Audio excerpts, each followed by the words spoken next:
Estamos de volta para mais um capítulo de Fundamentos da Estruturação Patrimonial de Negócios da Família.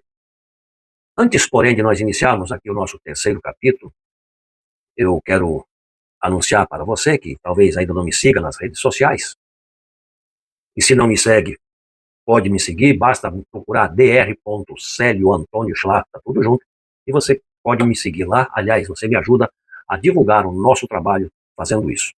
Então, na semana passada, nós estivemos em São Paulo, onde participamos do encontro do time Holding Brasil. Foi um evento muito especial, um evento muito importante, porque ante as reformas, principalmente reformas tributárias, novas circunstâncias aparecem, novas situações são interpostas no nosso caminho, e isso requer um novo olhar, isso requer uma troca de experiência contínua, e é o que nós fizemos lá com grande êxito. Foi um encontro muito importante. Eu trago na bagagem muitos insights, muito aprendizado, e que ao longo deste exercício agora, que começa a partir desse encontro, eu trarei aqui para vocês, pontualmente, esses conhecimentos, essas informações, para que possamos sempre estar atualizados. Então, se você ainda não me acompanha nas redes sociais, me procure lá. E também aqui nesse canal, se você ainda não é inscrito, faça favor, inscreva-se, não custa nada, e aí você passa a me acompanhar. E por isso, então, você será, obviamente, notificado a tempo de toda vez que houver alguma mudança, alguma coisa nova. Sempre que eu postar algo aqui no canal, você será lembrado. Mas já vamos combinar aqui. Então, toda quinta-feira, a gente coloca aqui no ar um capítulo, uma informação, exatamente. Então, nós estamos, neste primeiro momento, falando dos fundamentos da estruturação, a estruturação patrimonial dos negócios da família. E hoje nós, então, daremos sequência, melhor dizendo, falando sobre a maior preocupação das famílias, que é o que nós poderíamos chamar de capítulo terceiro. E é exatamente isso que nós vamos falar a partir de agora, no encontro de hoje. O maior patrimônio da sua família talvez não seja o dinheiro. Eu quero lembrar que dinheiro e patrimônio não se confundem. Dinheiro tem um valor monetário, enquanto que patrimônio é algo muito maior. Vamos então desdobrar isso. Gostaria primeiramente de lhes contar uma história com H, uma história de verdade. Eu não vou revelar nomes, não vou revelar as cidades, tampouco o nome das empresas. Isso é para preservar a identidade e a intimidade das pessoas e das instituições. Porque isso é muito importante. Isto é questão de ética. Nós não podemos usar exemplos abertamente sem ter a preocupação da reserva dos dados, principalmente dados quando eles são sensíveis, né? Então, o que importa realmente é exatamente esta preservação de informações de dados. Isso é o que importa. Mas essa história, ela pode acontecer também na sua família, ela pode acontecer em qualquer família. Então vamos lá. Um homem, né, trabalhou durante mais de 30 anos e ele, com isso, construiu empresa, ele comprou imóveis, ele investiu, ele pagou escolas para seus filhos, sustentou a sua família. Ele era admirado no seu quadro social, onde ele participava nas suas amizades. Enfim, ele era muito quisto, muito bem quisto na sociedade. Todos lhe diziam, ele construiu um grande patrimônio. E era verdade. Construiu sim. Mas um dia ele percebeu algo que nunca havia imaginado.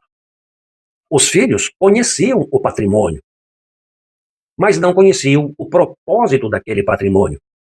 Eles sabiam o quanto existia, mas não por que esse patrimônio existia. Eles conheciam os bens, mas não sabiam da responsabilidade. Eles não conheciam a responsabilidade das pessoas sobre aquele patrimônio. Naquele momento, então, ele compreendeu uma verdade muito dolorosa. Talvez o patrimônio que pudesse deixar não fosse aquilo que estava registrado no seu nome. Talvez fosse aquilo que ainda não havia ensinado para os seus filhos. Como ponto de reflexão sobre essa pequena história, temos que, quando pensamos em patrimônio, quase sempre pensamos em dinheiro. Pensamos em imóveis, pensamos em empresas, em fazendas, em investimentos. Mas existe um patrimônio invisível, muito mais difícil de construir, muito mais fácil de perder. Os valores da família, a confiança, a capacidade de decidir juntos, o senso de responsabilidade, a cultura construída ao longo de décadas. Imagine um produtor rural, a propriedade, ela continua existindo, mas os irmãos não conseguem sequer mais conversar. Imagine uma clínica, os equipamentos continuam lá, mas ninguém sabe quem deve decidir. Imagine uma empresa, os clientes permanecem, mas a família está dividida. Perceba, o patrimônio continua. O que desapareceu foi aquilo que sustentava o patrimônio. O dinheiro raramente destrói uma família. A desorganização pode destruí-la em curtíssimo prazo. E quando isso acontece, o problema nunca começa no patrimônio. Ele começa muito antes, muito lá atrás. O problema começou quando ninguém percebeu que famílias também precisam de governança, tal qual qualquer organização. Existe uma pergunta que poucos fazem. Que patrimônio eu quero deixar? Mas existe outra pergunta muito mais importante. Que família eu quero deixar preparada para administrar esse patrimônio? Essa pergunta muda completamente a conversa, porque ela desloca o foco dos bens para as pessoas. E é justamente por isso que, na nossa metodologia, a estrutura patrimonial nunca começa pelos documentos.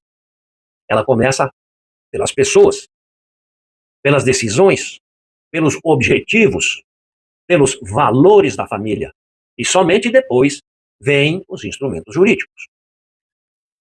Porque contratos organizam patrimônios, mas não organizam famílias. Famílias precisam de diálogo, de regras claras e propósitos comuns. Então, aqui indo para o final, e relembrando, no primeiro capítulo nós conversamos sobre o patrimônio e legado.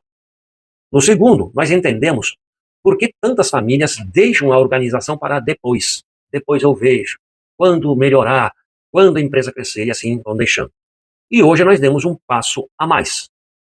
Percebemos que o patrimônio, o maior patrimônio de uma família, talvez nunca tenha sido dinheiro.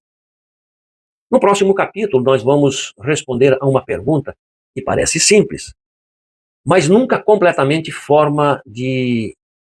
nunca completamente a forma de enxergar esse tema, essa questão. E a pergunta é: quando, afinal, nasce um legado? É o que veremos no próximo capítulo.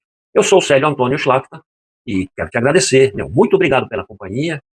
E se você ainda não me acompanha, venha comigo nessa jornada. Basta se inscrever no canal, não custa nada, como eu já falei. Curta, compartilhe e, ao final, não esqueça de deixar o seu gostei. E nunca esqueça, patrimônio se conquista e legado se estrutura.